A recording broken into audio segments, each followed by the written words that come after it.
we will think big first, don't limit ourselves. So we will think, yeah, I want to bring my students to NUS to do work projects.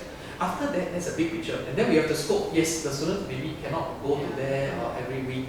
So the project gets smaller. Because of COVID also. Yeah, it gets smaller. Yeah. And it is a very good point, because both of us are from physics background, and somehow our project seems a bit more safer. But I know that chemistry, there is a lot of forms to fill up and safety issues. So this will be also things that will limit your experiments. But safety comes first, so there's no compromise. Can I just comment on that? When you say go to university, it's all nice, but it has the disadvantage, of course. It's like going to a vendor, you don't control the resources anymore. And in that sense, you become much more dependent and less flexible. Then what James said, of course, it would be nice if it would not be these practical obstacles in doing bio experiments, in doing chemistry experiments. But one cannot really escape from it. Let's say you are university level physicist here in Singapore and says, I want to do elementary particle physics. We don't have a certain accelerator, a large hadron collider in Singapore. So we have to make do with what's available. So that's why I was thinking, my thoughts was like, at school level, I think a lot of time because of practical consideration, we are going towards the engineering design stage of the problem, rather than the exploratory scientific hypothesis testing, because of certain considerations that we face. And I think, that's something that I just wanted to share with the group and understand. It's always a tension. It's always a tension. We will take up that one later when we form our activity tool, where we do our project topics activity, and then we try to scope. Okay, but we have come to the lab already. It's important to know the place where we are. So we are actually going to do a short lab tour.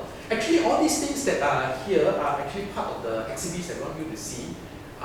So shall we just take a walk around here first? After that, we'll go downstairs, because downstairs there's also an SEM machine that we want to just take a look.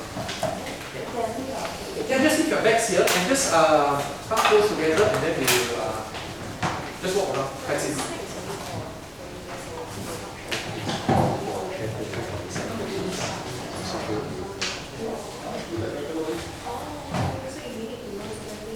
We also can.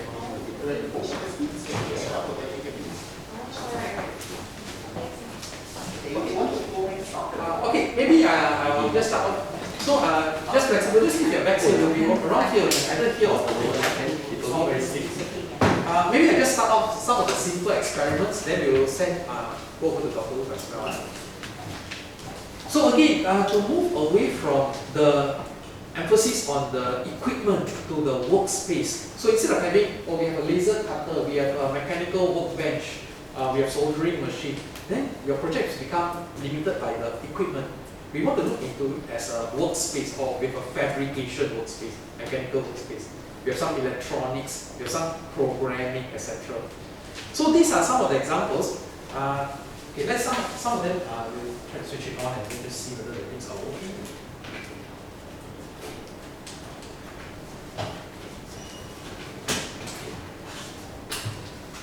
So, for example, this is a centrifuge machine.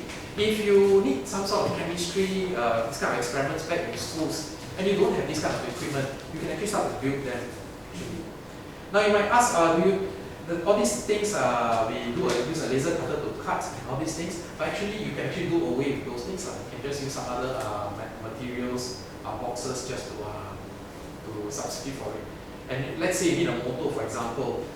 You don't have to get. You can either get from online, or you can actually get a $2 fan or something like that. Scavenge the thing.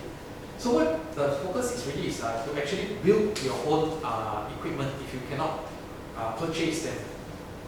Actually, can you compare with a real world example from the top with from ASAR in Singapore? I believe who did a centrifuge. He took a power drill and attached his arm over it. It worked, and that was top end